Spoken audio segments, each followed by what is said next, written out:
Thank you and welcome to another installment of Holding Court, Justice Conversations with Alliance for Justice. I'm thrilled that we will be joined today by Senator Jeff Merkley from Oregon, Kristen Clarke, President and Executive Director of the Lawyers Committee for Civil Rights Under Law, and Leah Lippmann, Assistant Professor of Law at University of Michigan. Senator Merkley, we are thinking about you and all Oregonians as you face such unprecedented and dangerous wildfires. AFJ launched Holding Court series to bring us all together to discuss timely issues related to justice and the rule of law. And we're thrilled that all of you are joining our program today for our 8th one. Moments ago, in a very busy news day, Alliance for Justice released a statement criticizing Donald Trump's release of an updated list of potential Supreme Court nominees, many of whom would rubber stamp the very attacks on our rights we're discussing this evening. Please check out our website for more information about them. And don't forget to join us for our Justice First virtual event on Wednesday, September 30th, featuring Senator Sherrod Brown, Preet Bharara, Joyce Vance, and Heather McGhee. You can sign up at www.afj.org 2020 event. Tonight, we will be discussing recent attacks by the White House on our essential rights to assemble, protest, and vote. For too long, we have seen too many names of Black men and women become headlines as they are unjustly murdered by those sworn to protect and serve the people. We all know the recent police shooting of Jacob Blake and killings of George Floyd, Breonna Taylor, Tony McDade, Ahmaud Arbery, and others should not have happened. Millions of Americans have rightly marched and demanded racial justice in this country. Yet when peaceful protesters in Portland and Washington, D.C. and other cities took to the streets to fight for Black lives, the president deployed federal forces to shut down the exercise of First Amendment rights. We should all be afraid of the assault on our rights, and we are fortunate today to be joined by such remarkable leaders who have been on the front lines pushing back on the president's lawlessness and can speak to the moment and the fight that we all must engage in. I have to thank Senator Merkley and Kristen Clarke, not just for being here tonight, but for everything you both are doing for the cause of justice. I now happily turn the conversation to our moderator, Leah Lippmann. Leah writes, as we know, on constitutional law, but many of you also know her as a co-host and creator of Strict Scrutiny, a podcast about the United States Supreme Court. She's also helped challenge the rescission of the DACA program, helped fight attacks on reproductive rights in whole women's health, and worked on an important case in which Border Patrol agents shot and killed a Mexican boy along the border. One piece of information before we start: if you need access to closed captions, click the button at the bottom of the Zoom window. And with that, thank you all for being here tonight. Thanks to our speakers, and Leah, take it away. All right. Thank you so much, everyone, for being here. I thought I would start just by offering some brief introductions of our speakers who in some ways really don't need introductions, but we have with us tonight Kristen Clarke. Ms. Clarke is President and Executive Director of the National Lawyers Committee for Civil Rights, as Nan mentioned, where she leads one of the country's most important national civil rights organizations in the pursuit of equal justice for all. The Lawyers Committee seeks to promote fair housing and community development, economic justice, voting rights, equal educational opportunity, criminal justice, judicial diversity, and more. We also have, of course, Senator Jeff Merkley. As Oregon's United States Senator, Senator Merkley's goal is to make Washington work for working Americans, and he is fighting to create good jobs for working Oregonians, protect consumers from predatory practices, and ensure that all Oregonians have access to high-quality, affordable education. He fights to create living wage jobs and to push back on unfair trade policies that ship Oregon's jobs overseas, and he has worked to make college more affordable and make retirement more secure for seniors. All right. So to start, my first question is for you, Senator Merkley.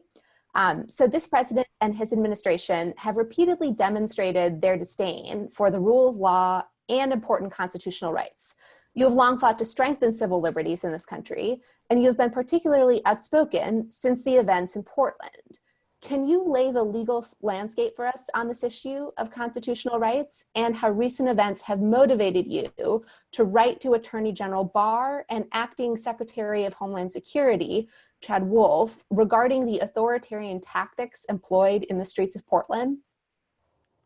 You bet. Thank you very much for inviting me to participate, and really appreciate the Alliance for Justice being engaged in presenting forums on a variety of issues, and for their help in a recent battle over nomination of a justice for the circuit court. The nominee was Ryan Bounds, who had a particularly racist history, and I was immersed in trying to defeat his nomination, and Alliance for Justice was just an absolute key partner.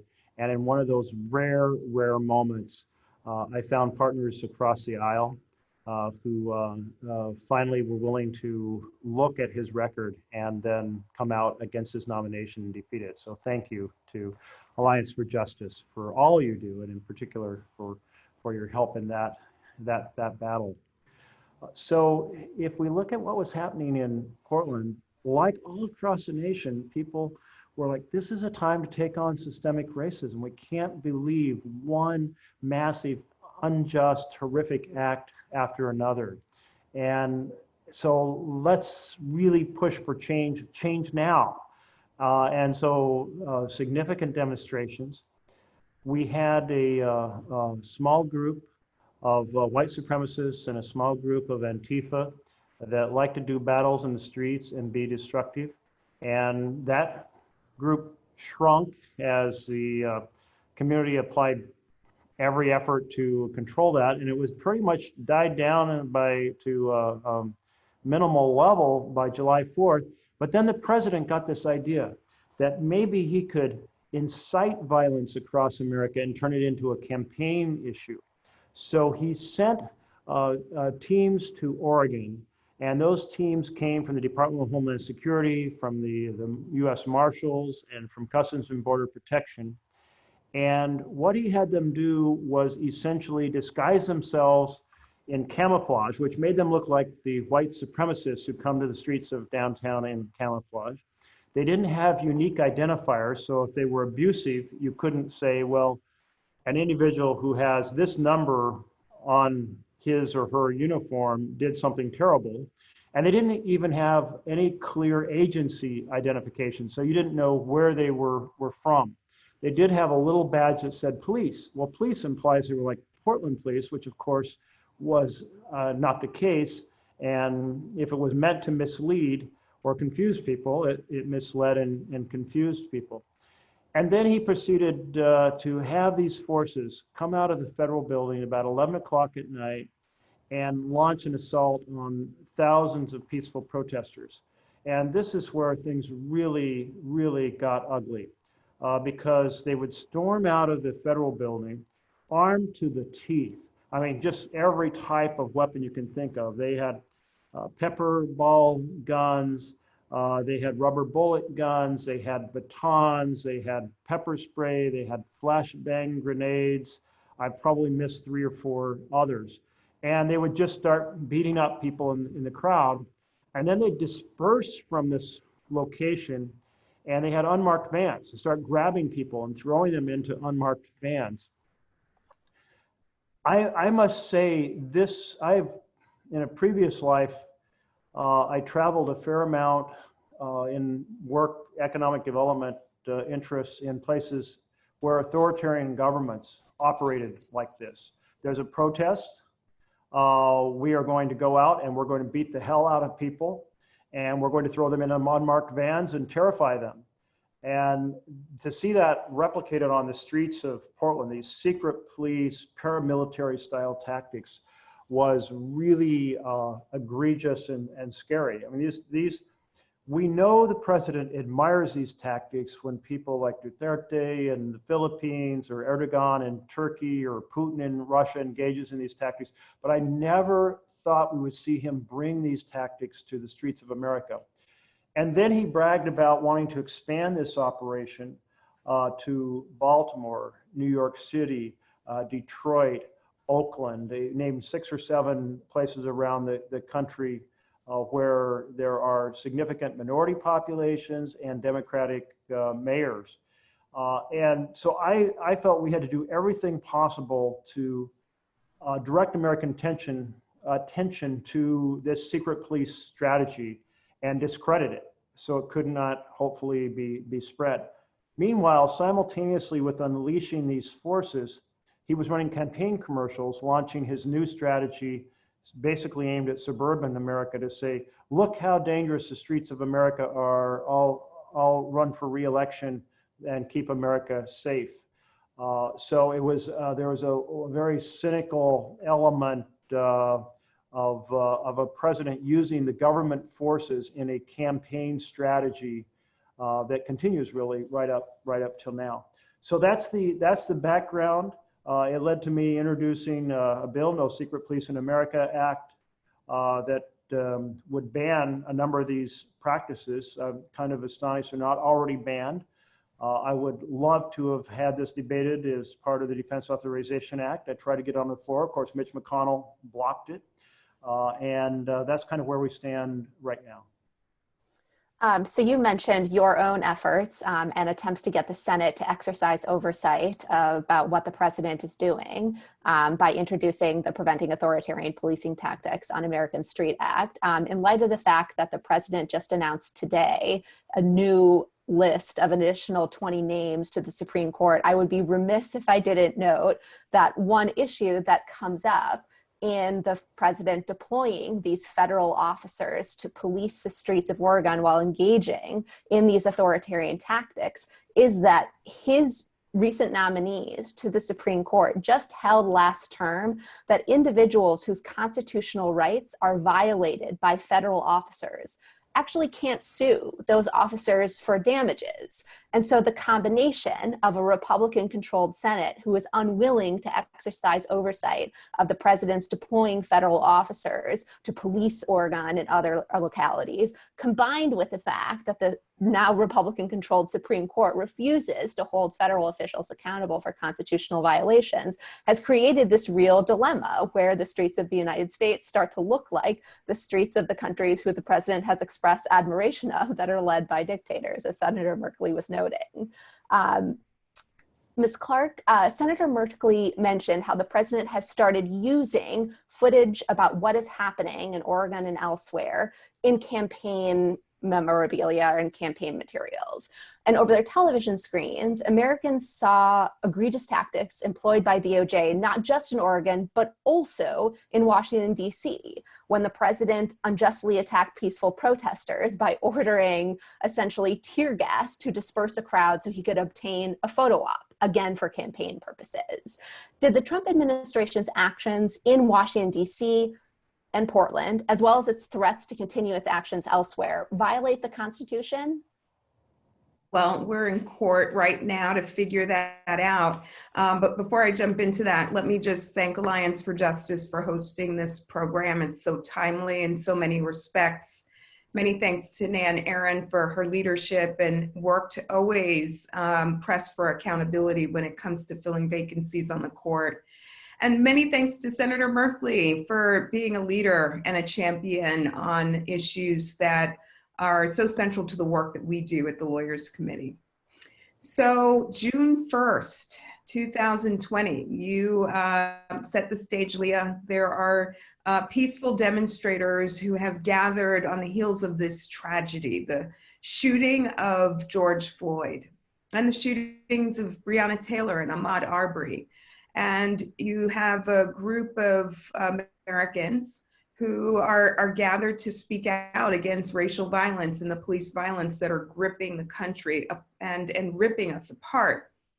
Now, Lafayette Square outside of the White House is no ordinary piece of parkland. I mean, this is a park right in the shadow of the White House, and it's a place where historically, throughout our nation's history, people have demonstrated and protested and gathered and assembled. And these are rights that go to the heart of American democracy. And we wouldn't be a functioning democracy if we didn't give the public space to express their voices of dissent. And that's what this group was gathered there to do on June 1st. Our clients, we ended up filing a lawsuit, and our clients in this case included a mother who was out with her 9-year-old son. Our clients included a veteran.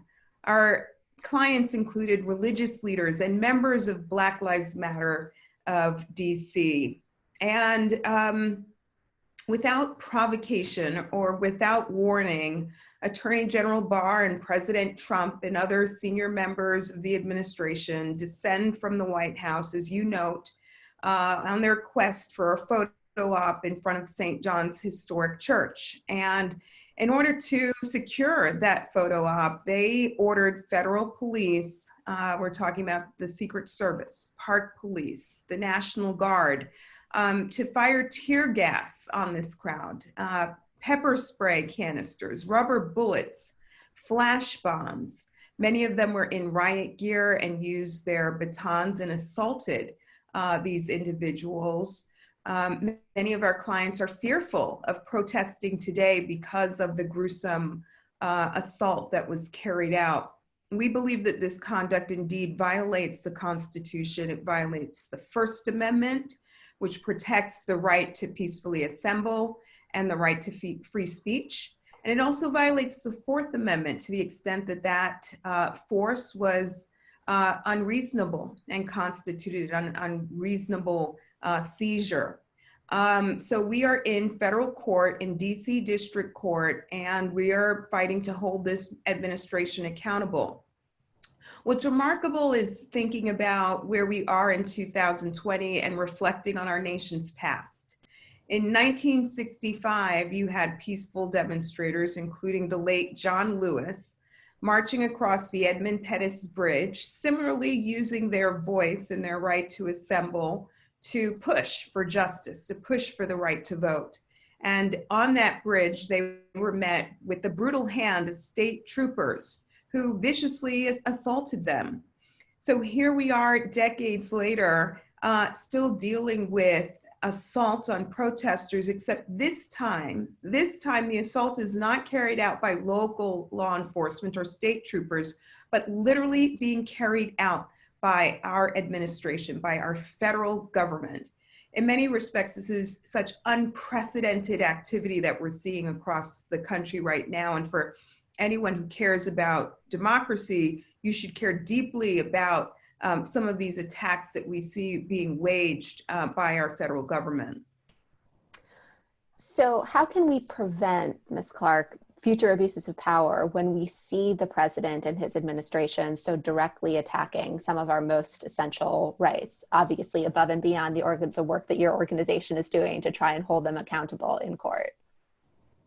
Well, we rely on a system of checks and balances. So we have turned to the courts for relief. We've turned to the courts to protect our rights. But we also know that this administration has stacked the courts with judges, many of whom bring records that reflect hostility when it comes to civil rights.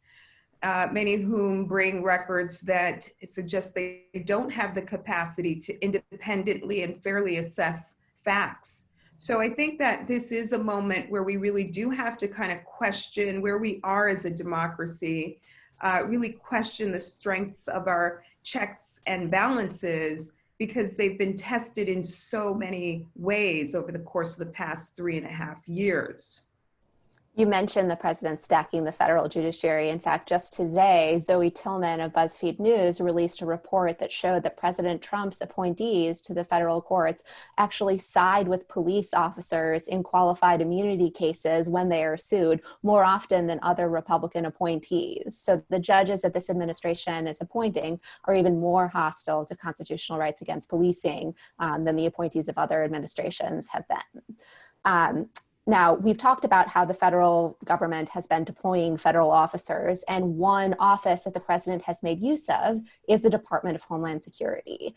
Senator Merkley, I was wondering if, broadly speaking, you could tell us a little bit about how the creation of DHS has changed the capabilities of the office of the president or enabled any of Trump's abuses of power.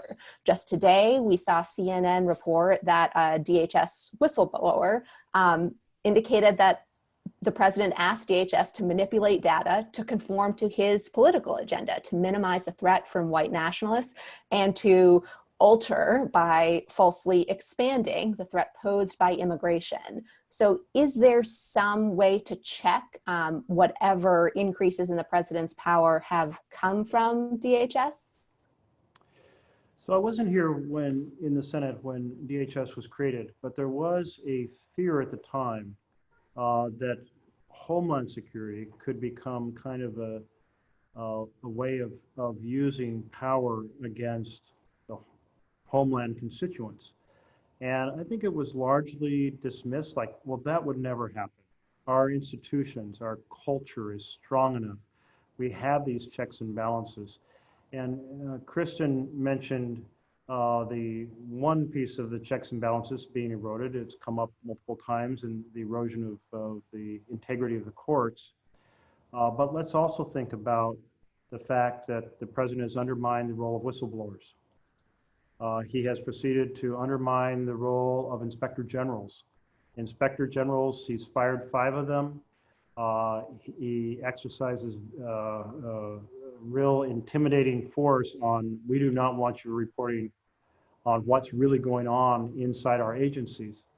And they play a critical role because it's very hard to see into the agencies. Now, there is another form of check and balance, and that is the ability of Congress to do oversight of the executive branch, make sure that the president's team is actually following the law.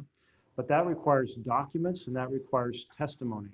And the president has refused in many instances to provide documents or to provide members of his administration to testify. And so we see kind of a systematic erosion of the checks. And there's one other check we should recognize as part of this pattern of what I would think fairly call the Imperial Presidency. Our founders were really worried that the first president would ignore the framework of checks and balances because once you're in office, it's kind of tempting to do so. And one of the reasons George Washington was a key first president is because he was acutely aware of this threat and determined to uphold the framework of the checks and balances. But this additional element is the press, the role the press plays. And so authoritarian dictators undermine the integrity of the press. So we have Congress undermined, we have the whistleblowers, we have the IG, we have the courts, and we have the press. It's a wholesale systemic attack on government by and for the people. And this is profoundly troubling. The Senate has played a key role in the court piece. We can think of the Supreme Court now as perhaps the most powerful 9-member legislative body maybe in the world. And the justices are coming in, kind of have been trained from law school forward in the philosophy of the Federalist Society. And what is that philosophy? Well, it's a philosophy that essentially results in decisions for power over people. And Sheldon Whitehouse in the Senate, a senator from Rhode Island, has really been marshaling the facts on this. And you see some 70 plus decisions, 5-4 decisions that are for the powerful over the people. And so I guess I'll stop there because this maybe I'm getting a little far afield from the core topic, but I think these are all elements that we should be aware of that contribute to the challenging situation we're in. No, I think that that's an important point about how all of the different branches, when they fail to check one another, are contributing to the president expanding his own powers. So I know I have been coming back to the courts a lot, but you mentioned that one way that Congress exercises oversight is by trying to hold hearings and gather documents. But of course, just this past term, the Supreme Court delayed Congress's ability to issue subpoenas to the president and the president's family and the president's businesses because they ruled that the lower courts had to give the president more deference than they had afforded him in weighing whether the subpoenas could proceed. And so with the stacking of the federal courts, the president has been able to evade the constitutional mechanisms of oversight and accountability that we are supposed to have in more ways than one. So in addition to attempting to deploy DHS officers to police Oregon and DC and other areas, the president also threatened to send law enforcement to polling places on Election Day. Ms. Clarke, I was hoping you could tell us a little bit about what effect that might have, particularly given the racist history of deploying law enforcement officers during the Jim Crow era, among other times, to use law enforcement to intimidate voters as a way of suppressing the Black vote. So what effect could either deploying federal officers have or even threatening to deploy federal officers have?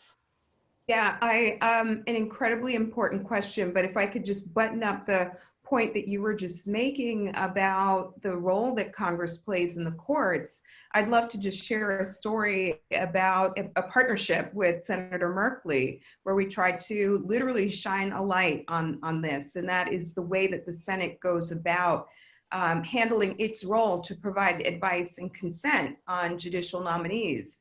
And we saw with the nomination of Justice Kavanaugh some really extraordinary efforts to conceal the record and documents and materials that really would have shed light on the kind of nominee that Justice Kavanaugh would be if confirmed to the court. And he is confirmed, but he got there without the public and without the Senate really getting to see extraordinary parts of his record during his time at the White House, and records that historically and over time had always and consistently been revealed and put forward for the Senate's examination. And so as President Trump puts forth his list, his new short list of 20 nominees, you know, I do think that we have looming over us this question of what does advice and consent mean anymore? Because with this most recent Supreme Court nomination, we saw the floor set pretty low, or the ceiling set very, very low in terms of the amount of work that Congress collectively was really willing to do to, you know, closely examine and scrutinize a nominee, you know, put forward on our nation's highest court. So I think these are important questions, and I just wanted to put that on the table and thank Senator Merkley for his commitment to transparency and the work that he did with us to really kind of push for a greater degree of transparency than what we saw during that particular nomination. I was really pleased to be able to be part of that effort, Kristen. Your team is just marvelous, and it's really troubling to have such an important position with the qualifications of the individual, the history of the individual, cloaked in secrecy. And then we had the situation where the FBI pretended to investigate one of the charges of inappropriate sexual behavior, and they didn't talk to a single one of the some 20 people that the individual had suggested they should talk to in order to get to the bottom of her commentary. And so it was a complete cover-up. The Senate should never go along with I mean, we have a role, a historic constitutional important role that under Mitch McConnell's leadership, we're absolutely failing to undertake. And there's a whole series of changes in Senate conduct. The time for confirmation was reduced from 30 hours of floor debate to 2 hours. That was done through the nuclear option so that the court could be packed more quickly with right-wing Federalist Society members, and just basically, hey, we're going to take over this branch for the powerful, and they have gone a long ways on it. I still, I don't want it to get too depressing here. I want to say we still have an opportunity in a democracy through elections, but that is why we have this additional troubling element of what authoritarian forces do, and that is manipulate the elections, try to prevent people from voting rather than facilitate people for voting. So we have this issue of gerrymandering. Doesn't affect the Senate, but has a powerful impact on representation in the House. It affects this core principle of equal representation. We have voter suppression, which exists in all kinds of forms. And I mean, this is absolutely frightening that after more than half a century, we're re-litigating the question of voter access. And it's the Supreme Court that proceeded to gut the Voting Rights Act. And then we have this issue of dark money in campaigns, which goes against the whole principle of integrity in campaigns and gives massive power to the concentration of resources inherent in a corporate structure. So this is why there is a bill called For the People that's been passed by the House that takes on gerrymandering, voter suppression, and dark money. And I feel it should be one of the first things that the Senate should take up next year. It doesn't want to take it up this year because the majority leader is absolutely opposed to protecting the integrity of our election system. But we've got to reclaim that integrity if we're going to take on many of the other elements of the issues that America faces. So, Ms. Clarke, I don't want to cut you off. You wanted to add to that, but Senator Merkley mentioned 3 ways that the administration is influencing or attempting to influencing elections, as well as, Republican legislatures, gerrymandering, voter suppression, and dark money. Are there other ways that either state legislatures or this administration are attempting to manipulate or restrict voting rights that we should be concerned about? So today actually marks the anniversary of the Civil Rights Act of 1957. And one of the things that law did was it brought about the creation of the Civil Rights Division of the U.S. Department of Justice, an agency where I started off my career as an honors program attorney, an agency that is committed to protecting voting rights and fighting for criminal justice and fighting for fair housing and equal educational opportunity. And here we are 63 years later, and I think that one can objectively state unequivally that no administration has done more to undermine and obstruct and really defy the mission of the Civil Rights Division than this administration. There have been virtually no cases to protect the voting rights of Black people, of Latinos, Native Americans, or people of color. They have turned the clock back on confronting police brutality through consent decrees, some work that we saw undertaken during the last administration. There have been some abhorrent statements made by this administration about fair housing and rollbacks on critical fair housing rules and regulations. So I just wanted to kind of note the historic moment that we are in as we mark the anniversary and kind of setback of the Civil Rights Division. What that has meant is that for organizations like mine, the Lawyers Committee for Civil Rights and Law, for the Alliance for Justice, that we're left picking up a lot of slack. We're left to really try to step up and fill voids, gaping voids and holes that have been left open in the wake of a retreating federal government. Right now, we know that voter suppression is alive and well. Senator Merkley mentioned the 2013 Supreme Court decision, Shelby County, Alabama versus Holder, the most devastating decision issued in modern time, in my view, one that cut out the heart of the Voting Rights Act and has opened up the door for massive voter suppression efforts across the country.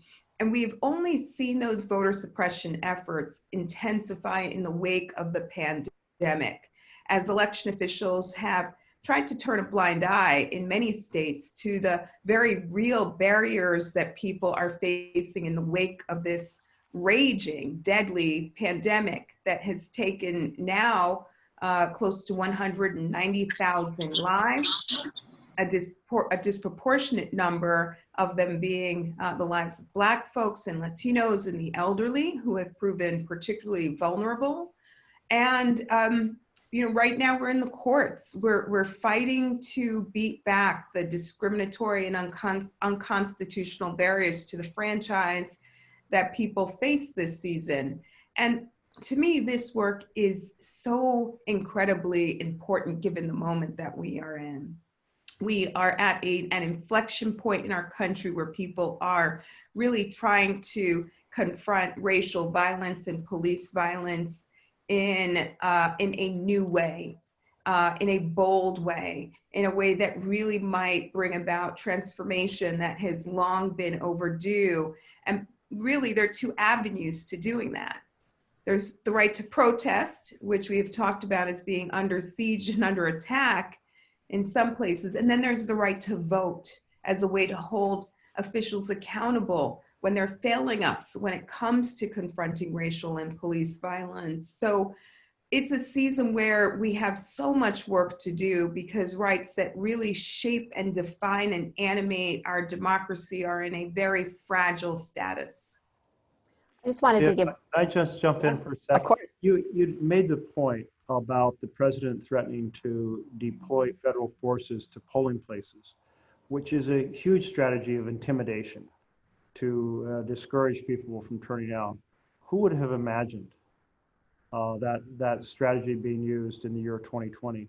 Who would imagine the president attacking vote by mail? Oregon, my state, initiated the vote by mail, and it's of incredibly high integrity because it prevents polling place manipulation on election day.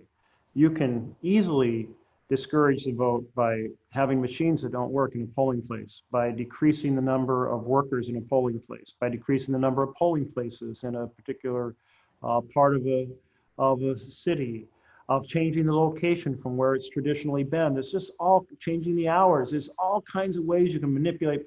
So here's vote by mail, where people generally have 2.5 weeks to be able to get their vote and mail it in.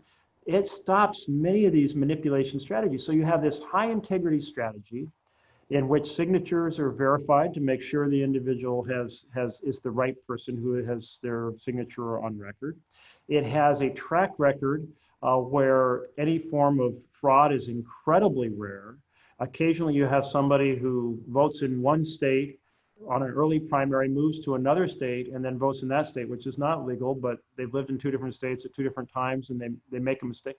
But I mean, there's intentional fraud is like microscopic. You're more likely to be hit by lightning. And so you have this high integrity system that the president chooses to say, hey, that system is full of fraud, while this other system it is full of fraud, full of manipulation, is the only way that things should be done.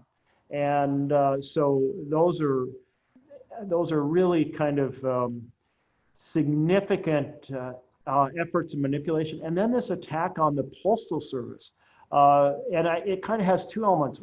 In one way, kind of deliberately underfunding the Postal Service so they might not be able to operate it vote by mail effectively. And a second is to send a message to people: don't bother to vote if you sign up to vote by mail because your ballot might not get delivered. So it kind of has a psychological element and an actual functional element. rather than the president saying, we got to make sure that the ballots get delivered, and we're going to make sure the Postal Service has the resources it needs to get the job done. I just wanted to give one specific example about the phenomenon that Kristen was speaking about earlier, which is attempting to loosen some of the restrictions on absentee voting during the pandemic. So some states have very restrictive rules that require you to get a public notary, an affidavit by 2 witnesses before you can vote absentee. Obviously, those requirements are much harder to comply with during a pandemic. Some states also require you to send in a photocopy of your ID, and it's not like we can all run to Kinko's freely right now. And so as a result, some voters and civil rights organizations like the Lawyers Committee and the NAACP-LDF have sued states trying to loosen those restrictions to allow people to rely on the very safe and secure methods of absentee voting that Senator Merkley was referring to. And that happened in Alabama as well as Wisconsin. However, after voters obtained rulings that allowed them to more easily vote absentee during the pandemic, the Supreme Court, with the 5 conservative justices, stayed those rulings, thereby forcing voters to have to comply with the more draconian absentee ballot restrictions. So this is just, again, another example about how the failure of checks and balances is not only enabling the president's abuse of authority, but also undermining our civil rights, including our ability to vote. So we are nearing the end of our moderated time, but I would remind everyone that if you would like to submit a question, you can do so by emailing Rachel at Alliance for Justice, and her email is rachel@afj.org. So if you would like to submit a question to Senator Merkley or Ms. Clarke, you can do so by emailing rachel@afj.org. Okay, so we've talked a lot about voting rights, but one of the other things that the president has threatened to do is he released a memo indicating he was going to remove federal funding from so-called anarchist jurisdictions, which would initially target Seattle, Portland, Washington, D.C., and New York City. Ms. Clarke, I think it's safe to say that the broad policy that memo outlines is almost certainly unconstitutional, but this is not the first time that the president has threatened to cut funding to states and cities over police-related disagreements. What might happen if this dispute ends up in the federal courts? Well, right now we're seeing an executive order just about every day of the week. It's very clear that this president favors some speech and just is clearly opposed to hearing speech that contradicts or conflicts in any way with his views. And he's used and weaponized executive orders and memoranda to really try to silence the public and silence voices of dissent. The other thing that we saw this past Friday, for example, was an order issued through OMB to cut off any federally funded training programs that focus on anti-racism or critical race theory. All of this while we're hearing from the former head of the Department of Homeland Security that white extremism stands as one of the gravest threats to democracy today. And all of this while we have a country that is on fire because of racial violence that we see with the death of Ahmaud Arbery, and that we see kind of fueling some of the police shootings of unarmed Black people across the country. If ever there were a moment where our federal government should be focused on the business of promoting trainings around anti-racism and setting a model for the nation, it's right now. It's right now. So, all of this is deeply, deeply troubling, and just is a reminder of the work that we have to do, a reminder about the importance of us continuing to exercise our voice through the power of protest, continuing to exercise our voice through the ballot box. And as you noted, we have about 24 lawsuits pending across the country to deal with the discriminatory barriers to the franchise that people face in the wake of the pandemic. Okay, so I guess we're now going to take some of the questions that we received from audience members. So I'll start with a question about the origins of the Department of Homeland Security. So one of the people tuning in wanted to know about how DHS's origins might be carrying through into its actions today. Specifically, the Department of Homeland Security was created during the War on Terror and at a time of heightened racial tensions in the United States and with other countries abroad, and premised on theories that targeted brown and Muslim bodies. So how do those roots carry through to the actions that we see DHS taking today? And I'll leave that to either one of you who might want to answer. Well, I feel like the tracing the roots forward is a project I need to engage in to better understand that. I think about how the goal was coming out of the airplanes crashing into the Twin Towers and into the Pentagon, and saying, you know, we have got to be very aware that people may come to the United States and plan terrorist attacks. So let's have a department that is really focused on the security of the homeland, a Department of Homeland Security. And that has a certain rational sense to it. There was a goal of breaking down informational silos that had prevented communication about threats. People had observed that individuals seemed to be attending classes on how to fly jet planes who had no intention of being commercial pilots. What were they up to? Did that information make it to the place it needed to make it to? So on and so forth. So I don't think that there was something nefarious in the initial goal of addressing the ability to detect threats and counter those threats. There are certainly people who know a whole lot about this that I would defer to, but that's my core impression. But once you create this force and have an authoritarian, a president with very authoritarian instincts, it becomes really concerning. And the idea that such forces might be used to intimidate people at polling places, or might be used in a secret police capacity being deployed without ID to sweep people into unmarked vans on the street. And so this desperately need of a reform conversation, which again, I hope is something that we will have in this coming legislative year, that is next year.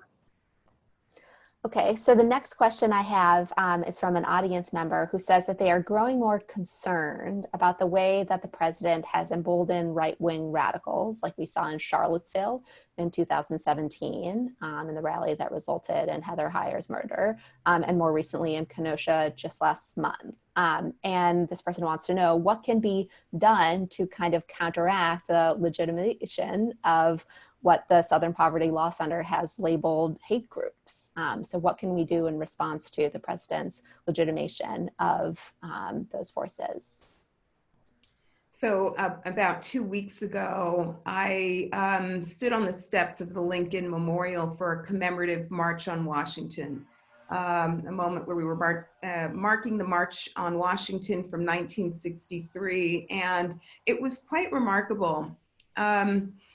Attending were people across our country, across the region, who cared deeply about the dangerous direction that we're heading. But standing on those steps were many of the families of police shootings, some survivors, but many family members who literally have lost loved ones and who have found the courage and the power to turn their personal tragedies into a movement.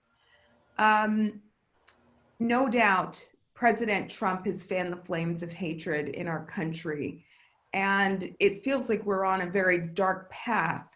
But what gives me hope and what gives me a sense of optimism are the protests that we're seeing in every corner of the country right now, that have been overwhelmingly peaceful, that have been singularly focused on confronting these issues that we've long need to reckon with in our country. The fact that we have white supremacy kind of deeply rooted in our DNA, that we have this crisis of police violence that is racially charged because we do see far more disproportionately police shootings of unarmed Black people.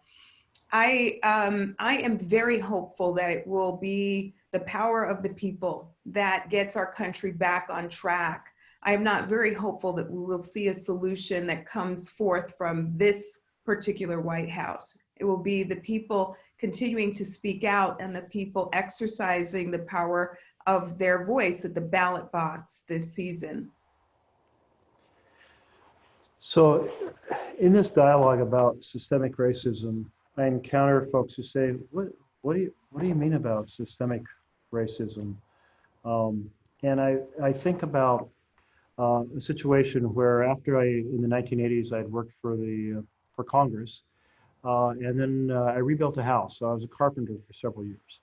And my neighbor, June Johnson, who came from Mississippi, her brother came up from Mississippi, and he came over and worked with me for several weeks. And we went out to get some supplies from a place I wasn't familiar with. And we pulled up to a stoplight, and we were struggling to find this location of this store. And I said to him, hey, can you roll down your window and ask those sheriffs that are next to us where this place is? They were in the adjacent car. And he looked over and he looked directly at the sheriffs, and then he turned back, didn't unroll his window, looked straight ahead. And I thought, what's going on? And I looked over and I saw two white officers, sheriffs, with a gun propped up between them. And I realized he was absolutely terrified. There was no way he was going to start an interaction with those officers. I saw those officers as, hey, public servants, to help us out, and we can ask them something like where is this store? And he saw them and saw any interaction as a threat that could end up very badly. And that's systemic racism. It's a reflection of it, where all too often a public safety force will see some members of the community, largely white members, as their clients, and may see other members of the community, largely communities of color, individuals of color, as a threat.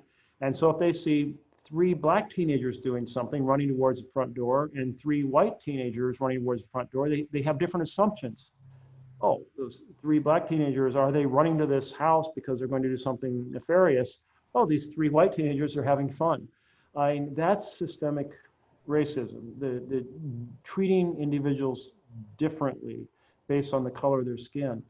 And it's hard to eradicate. It's programmed in somehow in a way that we have to have an open dialogue, we have to have training, we have to really work at the process of changing somewhat trained or instinctual ways to respond to situations.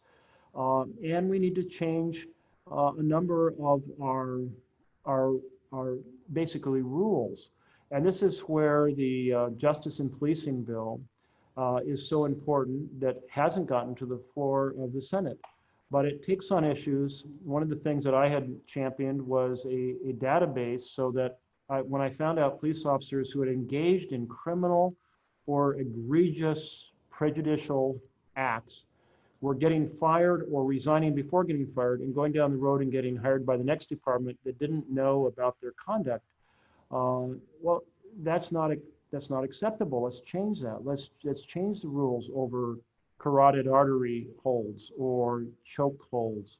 Let's really try to have not just a dialogue to change hearts and perspectives of the officers on the street, but also the rules of engagement when we see that the current rules are causing horrendous acts of injustice.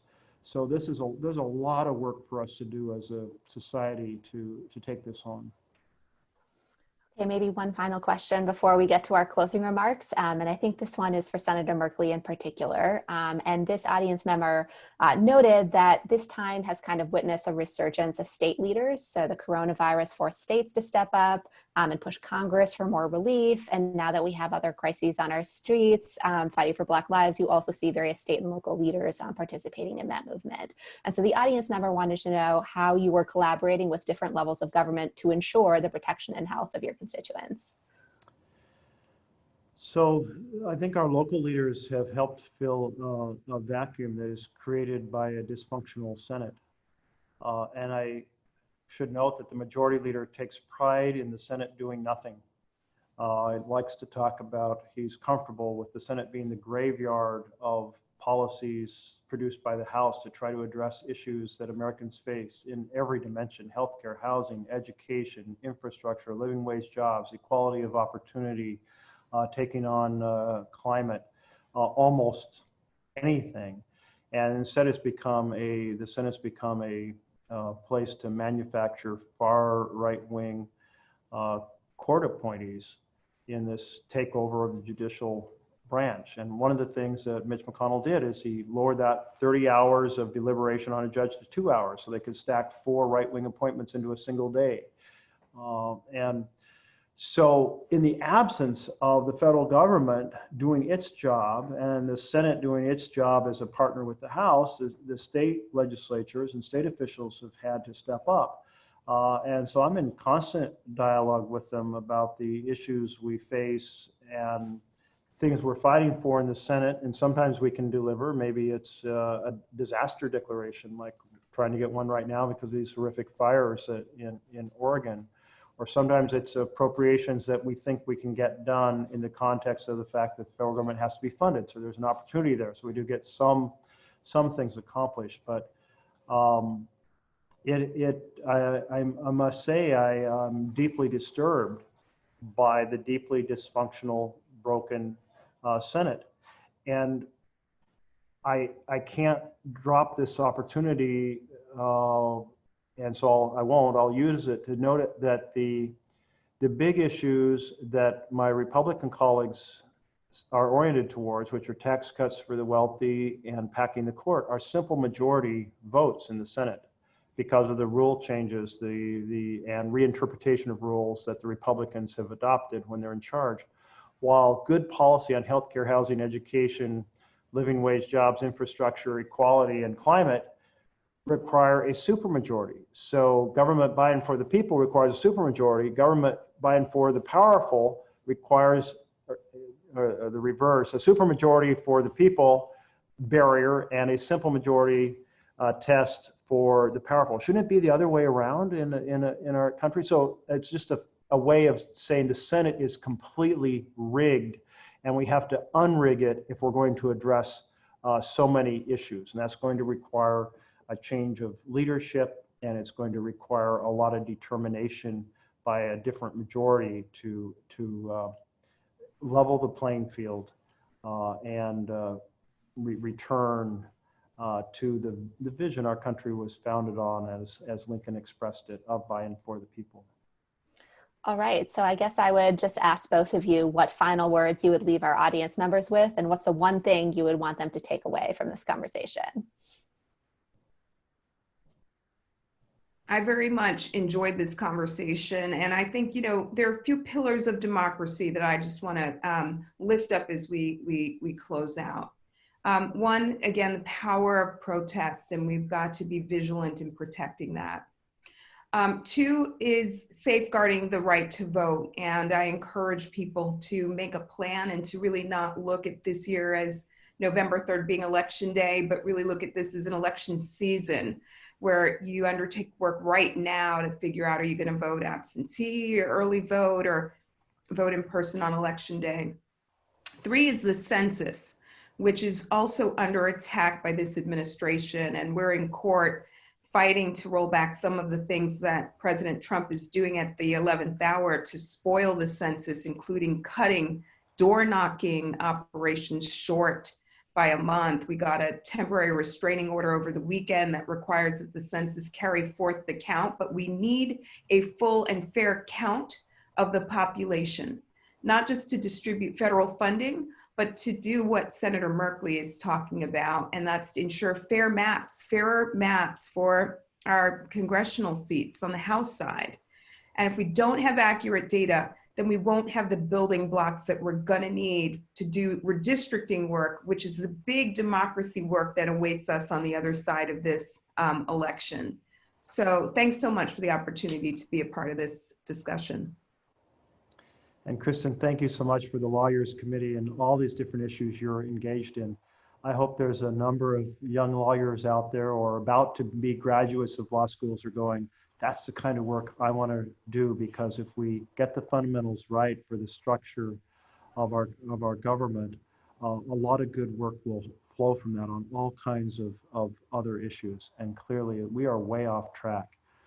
In so many countries, we see constitutions that sound beautiful on paper, and in practice, they yield to authoritarian impulses and are overridden by the dynamics on the ground.